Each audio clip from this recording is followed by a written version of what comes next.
자, 여러분들 안녕하세요. 자, 김은주 강사입니다. 자, 여러분들의 TAT 2급 합격을 위해 이제 최선을 다해서 이제 도와드리도록 하겠습니다. 자, 일단 이렇게나마 자, 온라인으로나마 만나 뵙게 돼서 이제 반갑게 생각하고요. 자, 먼저 첫 시험이니까 간략하게 오리엔테이션 시간을 가져보도록 하겠습니다. 자, 시험은 자, 우리 TAT 이게 이제 세무회계를 영어로 텍스 어카운팅이라고 해요. 기술자를 영어로 테크니션 이렇게 부르죠. 그래서 이 시험의 약자입니다. 혹시나 여러분들이 시험에 이제 합격을 한 다음에 어디 이제 회사에 입사 지원, 이력서 같은 걸 넣을 때 외국계 기업에 이렇게 이력서를 넣는 경우에는 이력서 영어로 쓰셔야 되죠. 그러면 이렇게 이제 텍스 어카운팅 테크니션 이렇게 자격증이 있다고 써주시면 되겠어요. 그래서 뭐 검정 기준 이거는 시험을 주관하는 홈페이지에 있는 내용들 그대로 한번 적어봤습니다.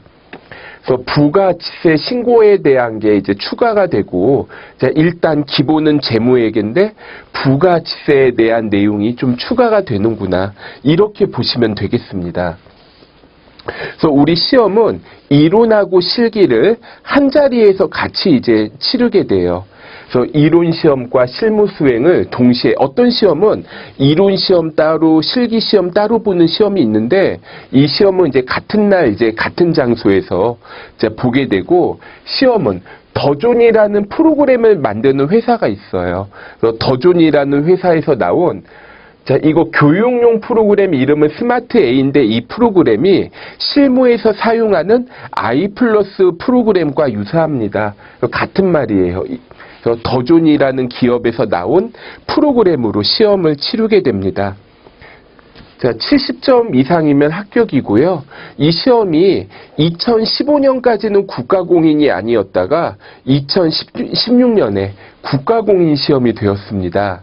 그래서 일단은 아직은 많이 알려지지는 않았지만 이제 국가공인이 된 지 얼마 안 돼서 조금 더 이제 점차 응시자들도 좀 늘어나고 인지도도 좀 생기지 않을까 이렇게 예상을 해봅니다.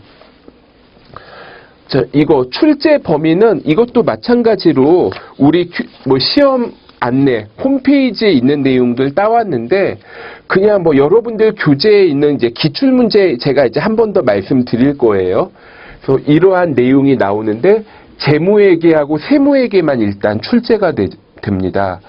이렇게 얘기를 하면 전에 제가 전산 세무회계를 공부했는데 이거하고 좀 난이도가 비슷한 거 아닌가요? 그런데 원가회계가 빠지죠. 참고로 2017년 시험부터 원가회계가 들어올 예정이다. 이렇게 지금 이제 통보가 되어 있는 상태예요. 그리고 실무, 이제 회계정보 부가치세, 그리고 이제 소득세에 대한 거, 특히 이제 근로소득에 대한 내용이 추가가 되어 있다.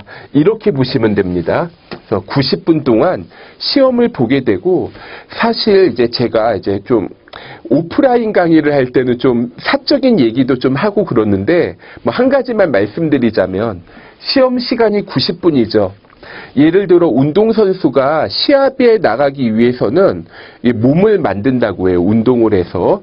마찬가지로 여러분들이 시험을 보러 가는 날이 되면 공부하는 몸을 만들어야 됩니다. 무슨 말이냐면 90분 동안 시험 보죠. 그럼 적어도 90분 동안 집중할 수 있는 그런 상태로 여러분들이 변환을 해야 돼요.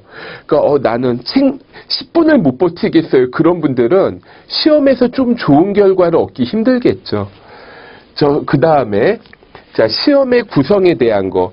이론이 30점인데 여러분들 시험 문제에서는 15문제, 한 문제당 2점씩 해서 15문제가 출제가 됩니다. 그래서 보통 1번부터 8번까지가 재무회계 이론인데 다른 시험과 특이하게 그러니까 전산세무회계나 뭐 재경관리사 회계관리 뭐 이런 시험에서는 나오지 않지만 AT 시험에서는 꼭 나오는 부분이 있어요. 내부 통제제도와 내부 회계관리제도가 무조건 한 문제 나옵니다. 그리고 나머지 7문제가 출제된다. 이렇게 생각해 주시면 되겠어요. 그리고 부가치세하고 소득세가 있는데 이거는 상황에 따라 조금 달라질 수도 있을 겁니다. 그러니까 여기 제가 14회 기출문제를 기준으로 이렇게 이제 분석을 해봤는데, 부가치세가 3문제, 소득세가 4문제가 나왔거든요. 근데 부가치세 4문제, 소득세 3문제 이렇게 나올 수도 있습니다. 그래서 아무튼 이제 절반 정도, 거의 반반의 비중으로 나올 것이다. 이렇게 생각을 해주시면 되겠습니다. 그리고 실기에 대한 게 거래 자료에 입력이 있습니다. 그래서 이게 이제 일반 전표 입력, 메인 매출 전표 입력 이런 게 있는데, 부가치세와 관련이 있으면 메인 매출 전표, 부가치세와 관련이 없으면 일반 전표에서 작업을 합니다. 그런데 이게 이제 다른 시험과 이제 구분해서 보자면, AT 시험에서는 이게 증빙자료, 그러니까 세금 계산서라든가 영수증이라든가 신용카드라든가 신용카드 매출 전표라든가 계약서라든가 기타 등등의 서류를 보고 회계 처리하는 문제가 시험에 출제가 돼요. 그러니까 문장으로 나온다기보다는 증빙자료를 보고 풀이를 하게 되고, 그리고 부가치세에 대한 게 25점 정도가 나와요. 네, 보통 이게 아마 2016년도까지는 고정적으로 나올 거예요. 4문제가 나오는데, 일단 1번 문제하고 2번 문제는 거의 확정입니다. 그러니까 전자세금 계산서를 발행을 하는데, 이거를 서버에 정확하게 국세청에 이제 전송하는 과정까지 이렇게 테스트하는 문제가 보통 1번 문제로 출제가 되더라고요. 그리고 수정세금 계산서가 이거보다 한 단계 아래 FAT 1급에서는 수정세금 계산서가 안 나오거든요. 근데 TAT 2급부터 추가되는 부분으로 수정세금 계산서가 출제가 됩니다. 그럼 8점이죠. 25점 중에 8점을 빼면 17점이 남을 텐데, 나머지 2문제가 이렇게 출제가 돼요. 그러니까 한 문제는 9점, 한 문제는 8점, 이렇게 하면 17점이 되겠죠. 단, 혹시 이 시험을 공부하면서 전산세무 2급을 같이 대비한다, 그런 분들은 전산세무 2급을 할 때는 가산세를 제가 많이 강조를 해요. 그런데 TAT 2급에서는 가산세가 안 나옵니다. 가산세는 TAT 1급부터 출제되니까 참고로만 여러분들이 이제 생각해 주시면 되겠어요. 그리고 결산, 4점짜리 2문제가 나오겠고, 근로소득에 대한 거, 아까 문제 2번, 부가치세 25점이었죠. 그리고 문제 4번도 25점이네요. 그러니까 부가치세와 근로소득이 25, 25, 50점이 나오겠고, 실기가 총 70점인데, 전표 입력과 결산 12점, 8점, 20점, 이렇게 출제되는 구조입니다. 그리고 여러분들이 공부하실 때 문제 4번 있죠. 지금 주제가 4가지 있죠. 사원 등록, 급여자료 입력, 원천징수 이행 상황 신고서 연말정산. 자, 전산세무 2급에서는 TAT 2급에서는 제가 4가지 주제만 강의하는데 이게 4가지가 다 나와요. 그래서 여러분들이 문제를 푸실 때, 예를 들어 전표 입력 같은 경우에는 범위가 워낙 넓습니다. 그래서 이 부분은 여러분들이 FAT 1급에서 좀 어느 정도 하셨으리라 생각을 하고요. 좀 이 부분이 많이 좀 중요하다 볼 수가 있겠죠. 그리고 NCS, TAT 2급, 이건 무슨 말이냐면, 자, 우리 강의하는 교재입니다. 자, 이 책 가지고 제가 수업을 할 건데, 이 표지례에 보면 NCS를 정확하게 반영하여 각 능력 단위와 교재의 구성을 일치. NCS가 뭐지? 중간에 써져 있죠. 국가직무능력표준, 영어로 뭐의 약자인지 이렇게 내용이 나와 있습니다. 그러니까 이거는 자, NCS라는 게, 자, 사실은 이거는 이제 수험생보다는 자, 채용자 입장에서, 그러니까 기업에서 채용 담당자가 알아야 되는 그런 좀 덕목이다. 이렇게 보실 수가 있어요. 그러니까 예를 들어 4년제 대학 회계학과나 세무회계학과 나왔다. 회사에서 얘를 뽑아요. 일 시키려면 바로 못 시키죠. 그러니까 어디 가서 좀 배우고 와라 이런다거나, 인터넷 강의를 보니까 김은주라는 강사가 진짜 잘 가르친다더라. 가서 배우고 와라. 이런 식으로 이제 좀 알려주게 되고 막 그렇게 돼요. 바로 실무에 못 써먹고. 그러다 보니까 이게 아니라 어느 정도 일할 수 있는, 일을 할 줄 아는 직원을 뽑도록 좀 길잡이가 되겠다는 겁니다. 그럼 이걸 거꾸로 역으로 생각을 하면 내가 이제 입사 지원자예요. 그러면 NCS에서 요구하는 항목들이 있죠.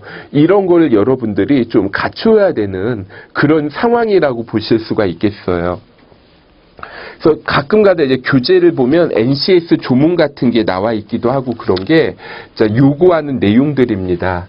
그래서 일단 그 다음에 이제 우리 NCS에서 이제 요구하는 범위가 막 직업 종류가 많은데 우리는 이제 회계 및 세무와 관련된 이제 내용이라고 볼 수가 있어요. 그럼 이제 전표 이거 작성할 줄 알아야 되겠고, 자금 관리, 원가 계산, 결산 관리, 뭐 이러한 이제 기능들이 있죠. 이러한 것들을 여러분들이 갖출 줄 알아야 되겠고, 여기 보면 제가 3이라고 써놓은 게 있고 4라고 써놓은 게 있죠. 여러분들 그 교재 혹시 가지고 계시면, 교재에서 목차 들어가기 전에 시험 안내 바로 앞에 머릿말 바로 다음에 보면은 뭐 이렇게 막 써놓은 거 있어요. 그러면 예를 들어 2수준 초급자, 3수준 실무자, 4수준 중간관리자 이런 식으로 써져 있는데 회계세무는 3, 4, 5, 6 여기에서만 왔다 갔다 합니다. 3수준이 실무자, 4수준이 중간관리자 이런 의미라고 보실 수가 있겠어요. 그래서 실무자들이 알아야 되는 전표관리, 실무자들이 알아야 되는 자금관리 이런 식으로 생각을 해주시면 되겠습니다. 그리고 제가 아까 전에 뒤에다 이렇게 해놨네요. 3수준은 실무자, 4수준은 중간관리자라고 했고 전산 세무 2급하고 같이 좀 공부하시는 분들이 계실 것 같아서 좀 비교를 한번 해볼게요. 그러니까 특히 이제 수업 공부하다가 보면 이런 분들이 계세요. 전산 세무 2급을 내가 하는데 TAT 2급이라는 시험이 좀 난이도가 비슷하대. 이걸 공부해볼까? 그런데 이제 의문이 이제 드는 게 그럼 이제 이것도 책을 사서 강의를 듣고 할 것인가? 아니면은 그냥 어떻게 기출문제 같은 거 인터넷에서 구해가지고 이거나 풀어보고 들어가 볼까? 뭐 이렇게 이제 두 가지 방법이 있을 것 같아요. 근데 사실은 좀 제 이제 소득을 위해서는 강의 듣는 게 좋겠죠. 그런데 잠깐만 좀 비교를 해보겠습니다. 주관하는 곳은 이렇게 하시는 곳 좀 다르겠고요. 그 다음에 이제 프로그램이 있는데 이제 더존이라는 회사에서 나온 스마트 A라는 프로그램으로 TAT는 시험을 보고 그 다음에 이제 전산 세무 2급은 뉴젠 솔루션이라는 회사에서 나온 K랩이라는 프로그램으로 시험을 봅니다. 그리고 이제 문제가 나오는 유형이 증명서류를 보고 이렇게 이제 회계 처리하는 문제가 나오고 전산 세무 2급은 주로 문제가 가끔가다 세금 계산서 보고 처리하는 게 어쩌다 나오기는 하지만 일반적으로는 문장으로 이렇게 문제가 나옵니다. 그런데 이거 증명서류를 보고 이제 출제를 하려고 하다 보니까 낼 수 있는 게 너무 한정돼 있어요. 그래서 이제 기출문제들을 보면은 나오던 거밖에 안 나오고 그리고 예를 들어 볼까요? 아까 전에 시험의 구성에 대한 거 했을 때 부가세 4문제밖에 안 나와요. 근데 전자세금 계산서 발행 및 내역관리 무조건 한 문제가 나와요. 그 다음에 수정세금 계산서 무조건 한 문제가 나와요. 그러면 이거 여기에 없지만 메인 매출 전표 물어볼 수 있는 내용들이 사실은 상당히 많아요. 그러니까 예를 들어 내가 간이영수증을 발행하는 매출 실무적으로는 나올 수 있죠. 현금영수증을 발행하는 매출 나올 수 있겠고 신용카드로 물건 팔 수도 있겠고 그러한 내용들을 단독으로 안 물어보겠네요. 문제 4문제인데 2문제가 확정이고 그러다 보니까 항상 나오던 것만 출제를 할 수밖에 없는 그런 문제가 있어요. 그래서 제가 아는 분 중에 이 시험에 이제 출제위원으로 들어가시는 분들이 선생님을 한 분 아는데 선생님 이번에 뭐 냈어요? 물어보면 안 가르쳐 주시더라고요. 자, 아무튼 그분 보시면은 자, 하소연하는 게 딱 틀을 정해놓고 여기에서만 이걸 기준으로 내라고 하라고 하니까 낼 게 없다. 그래서 기출문제 냈던 거 숫자만 조금 바꿔서 거래처 이름만 바꿔서 내는 거밖에 못하겠다. 이렇게 말씀을 많이 하시더라고요. 제한된 사례지만 전산세무 2급은 좀 다양하게 물어볼 수가 있어요. 꼭 증명서류를 제시하지 않아도 되니까. 그래서 여러분들이 실무에서 이제 일을 하기 위해서는 좀 이제 이걸 이제 동시에 이제 여러분들이 대비하는 게 그러면 다양한 사례를 통해서 증명서류 보면서 실습하는 것까지 동시에 커버가 되죠. 장단점이 있습니다. 원가에게는 TAT에서는 2017년도에 들어갈 거고 제가 알고 있는 시험 중에 내부 통제 제도를 물어보는 시험은 AT 시험밖에 없는 것 같아요. 그래서 일단은 한번 혹시나 모르니까 상식적으로라도 알아두자. 뭐 이렇게 이제 비교를 해보겠습니다. 그다음 이제 효과적인 공부 순서에 대한 거. 사실 이 AT 시험은요. 실무에서 좀 도움을 받고자 하는 그런 경향이 있습니다. 그런데 문제 수가 좀 많지 않으면서 제한되어 있다 보니까 좀 이게 전산세무하고 좀 달라요. 무슨 말이냐면 전산세무 2급을 내가 공부하고 싶은데 자, 어떤 수강생이 그래요. 내가 이론적으로는 뭐 다른 시험 공부해가지고 이론적으로는 알고 있고 전산 프로그램을 이제 내가 이제 자격증을 따고 싶어요. 전산 세무 2급부터 해도 되나요? 전산 세무 1급부터 해도 되나요? 물어보면 그냥 이론적으로 어느 정도 알고 계시면 그냥 하고 싶으면 하세요. 근데 좀 기초 과정을 밟고 시작하는 게 좋지만 그냥 할 수도 있어요. 왜냐하면 저도 맨 처음에 그냥 전산세무 1급부터 시작해가지고 그냥 합격해서 그냥 한 번에 합격했거든요. 그런데 이 AT는 좀 다릅니다.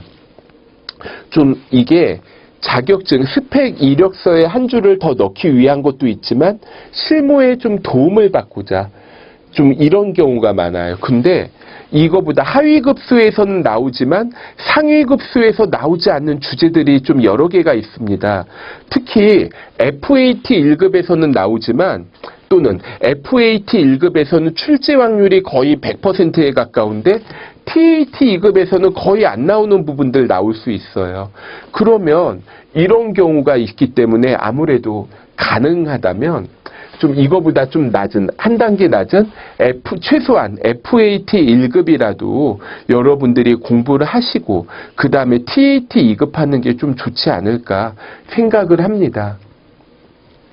그리고 전산세무 2급을 동시에 하고 싶다. 그럼 이제 이게 있어요. 내가 FAT 1급도 땄고요. 전산회계 1급도 땄어요. 그럼 이제 전산세무 2급과 이제 TAT 2급을 할 건데 둘 중에 뭐를 먼저 시작하는 게 좋을까요? 물어보면 저는 좀 전산세무 2급을 먼저 둘 중에는 전산세무 2급을 먼저 했으면 좋겠어요. 그러니까 전산세무 2급은 좀 범위가 넓다고 했죠. 그래서 전산세무 2급을 좀 여러분들이 좀 대충 공부를 해두시면 TAT 2급은 실기 부분하고 그리고 아까 내부 통제제도 있었죠. 이론은 내부 통제제도, 그 다음에 실기는 그냥 프로그램 좀 비교해서 연습만 해보시면 되는데 이걸 거꾸로 TAT 2급을 하고 나중에 전산세무 2급을 하려고 하다 보면은 또 처음부터 다시 공부해야 돼요. 그래가지고 그냥 전산세무 2급은 포기하고 원래 나는 TAT 2급과 전산세무 2급을 동시에 붙고 싶었는데 TAT 2급만 보고 전산세무 2급은 나중에 2달 후에 보자. 이런 식으로 이제 계획을 수정하게 되는 사례들이 많이 생깁니다. 그래서 좀 전산세무 2급을 먼저 하는 게 좀 좋지 않을까. 제 생각은 그래요. 또 다르게 생각할 수도 있지만 시험 날짜는 얘들이 서로 짜고 하는 거는 아닌 것 같은데 날짜는 조금씩 다르게 이제 하더라고요. 그 다음에 이제 예습과 복습에 대한 거. 어느 강사님이나 예습 복습 하세요 이렇게 얘기하죠. 근데 저는 예습보다는 복습에 좀 더 중점을 두고 여러분들이 학습을 했으면 좋겠어요. 예습이 가능하다면 굳이 돈 내고 인강을 결제할 필요가 없죠. 그냥 혼자 책만 사서 봐도 되잖아요. 근데 이게 힘들고 시간이 많이 걸리고 뭘 어떻게 공부를 시작해야 될지 모르니까 강의를 듣는 거죠. 그래서 복습에 더 중점을 두고 했으면 좋겠습니다. 그러니까 저도 맨 처음에 이제 이런 거 이제 강의를 할 때, 자, 내가 이제 이거 출판사로부터 책을 받아요. 그럼 이제 책 받았으니까 바로 시작해야지 이게 아니라 한 번 정도 이렇게 훑어봅니다. 어떤 내용들이 있는가.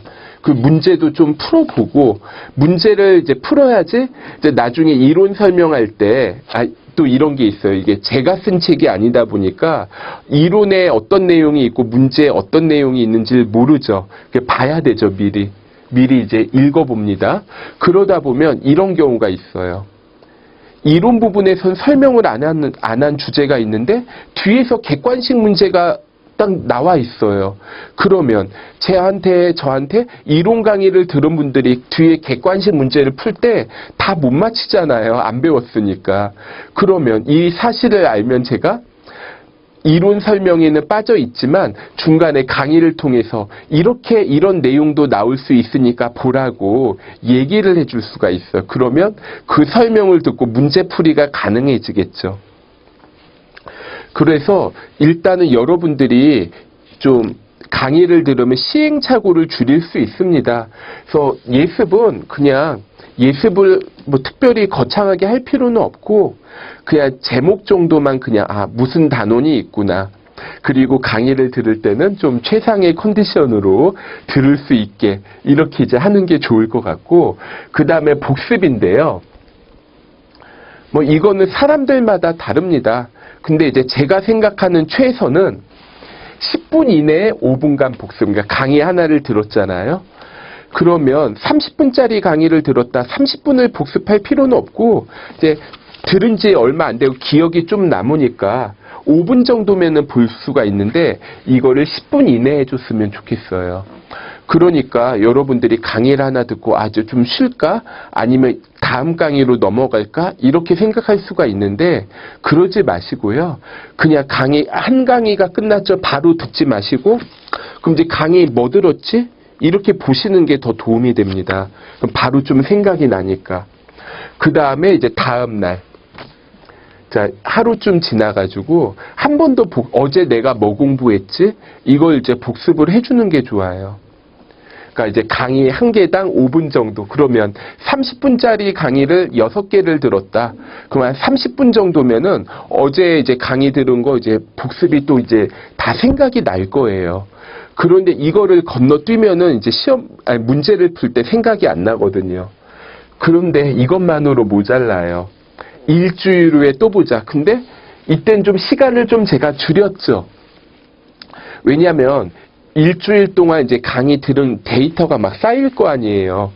그리고 이제 이미 이제 2번의 복습을 했기 때문에 조금 더 짧게 정리가 가능하겠고, 그 다음 이제 한 달 정도 지나서, 자, 아마 제 강의를 이렇게 들을 때 직장을 다니시거나 아니면 회사를 다니신 분들은 하루에 이거 강의를 들을 수 있는 양이 좀 제한되어 있을 겁니다. 그럼 이거 1회 독이 끝나요. 그러면 맨 앞부분은 이미 한 달 전에 들은 내용이고 그럴 거 아니에요. 자, 한 번 더, 자, 복습을 해주셔서 좀 자기 걸로 만들어야 됩니다. 제가 어렸을 때 저희 누나가 있는데 누나 어렸을 때 꿈이 만화가가 되는 게 꿈이었어요. 그래갖고 이제 만화책을 막 사다 놓습니다. 그래서 부모님한테 용돈 받으면 그 돈 모아가지고 만화책 사놓고 막 그랬어요. 그러면 저도 이제 집에 와가지고 심심하죠. 저 어렸을 땐 컴퓨터도 없었거든요. 그 공부하는 건 재미가 없고 그러면은 막 만화책을 봐요. 뭐 슬램덩크, 뭐 드래곤볼 이런 거 막 봅니다. 그래서 한번 쭉 봐요. 근데 만화를 봤다는 건 기억이 나는데 순서 같은 거 기억이 안 나요. 제가 뭐 요점 정리하면서 뭐 만화책을 보는 게 아니니까. 그럼 나중에 심심하면 또 봐요. 그 몇 번 보면 나중에 대사도 외우고 막 그래요. 아니면 보면은 어떤 구절을 봤을 내용을 봤을 때, 이 부분 봤었어. 이 다음에 어떻게 이어져. 이런 게 막 기억이 나요. 그러니까 여러 번 보면은 좀 기간을 간격을 두고 여러 번 보면 여러분들이 그 내용을 기억을 좀 오랫동안 하실 수가 있습니다. 한 번 보고 나 이거 다 알아. 이런 거 좀 교만한 것 같아요. 그래서 복습 좀 부탁을 드리겠습니다. 그 외에 용어의 정확한 이해가 좀 필요합니다. 공부하다 보면 예를 들어 특히 세법 넘어가면 재무회계에선 좀 덜한데 세법 넘어가면 공급 가액, 공급 대가 이게 다른 말이죠. 공급 가액과 공급 대가, 공급 가액에서 부가세 세액을 더하면 공급 대가가 돼요. 그런데 이거를 용어를 갖다가 안 외우고 그냥 보면 막 헷갈리는 거예요. 문제 풀 때. 이게 왜 이렇게 되나요? 왜 그래요? 용어를 정확하게 외우지 않은 거죠. 그래서 암기가 필요한 경우에는 암기를 해야 됩니다.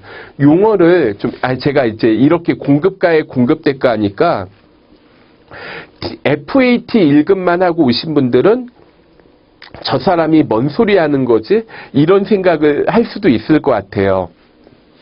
그래서 제가 이제 다른 예를 하나만 좀 들어볼게요. 저희 집에 아들이 저밖에 없어요. 그냥 장남이죠. 그리고 지금은 제가 이제 가장이에요. 근데 제가 이제 아주 어렸을 때 한 8살, 9살 때쯤이었습니다. 이제 보통 이제 학교에서 일기를 써오라고 시켜요. 일기를 쓰라고 시키는데 제가 그냥 그러니까 어린이들 좀 대상으로 텔레비전에서 드라마 같은 거 좀 해주는 게 있었는데 그 조연급으로 나오는 얘가 소년 가장인 거예요. 그래서 애가 그러니까 드라마에서 한 10대 초반으로 나오는데 아침에 일찍 일어나서 신문사에 가서 신문 받아가지고 신문 배달하고 거기서 월급 받은 걸로 동생들 막 밥 사고 쌀 사가지고 밥하고 밥 먹이고 이러면서 힘들게 학교 다니는 얘가 있었어요. 그래서 얘를 보고 이제 얘가 이제 소년가장이라고 부르죠. 근데 저는 이게 가장이란 말이 되게 멋있게 생각을 한 거예요. 그리고 저애나 나나 별 차이 없어 보이거든요. 그래서 제가 이제 그림 일기 같은 걸 쓰는데 이렇게 썼어요. 제가 장남인데 이제 장남이 아니라 장남하고 가장이 같은 단어라고 오해를 하고 이제 나는 우리 집의 가장이니까 앞으로 더 열심히 살아야겠다. 이렇게 일기장을 쓴 거예요. 상상이 가세요?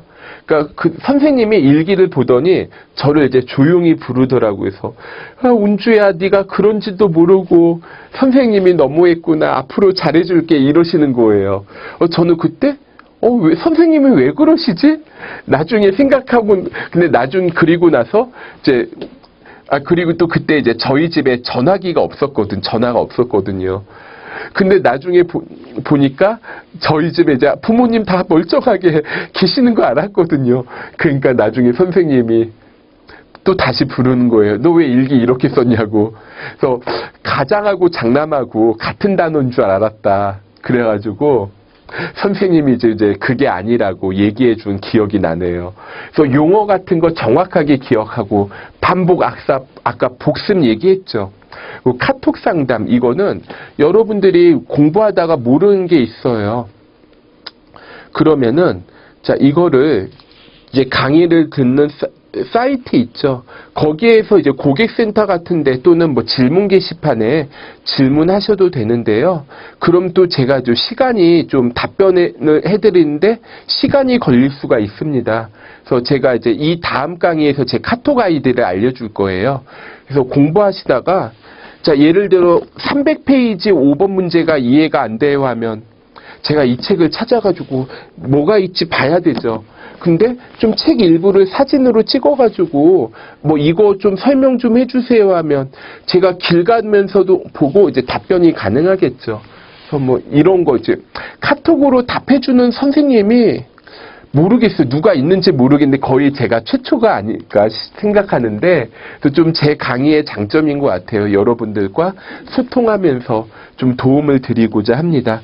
강의 교재는 3일 회계법인, 3일 인포마인, 그러니까 3일 회계법인에서 나온 2016년 ICAN TAT 2급으로 강의를 할 겁니다.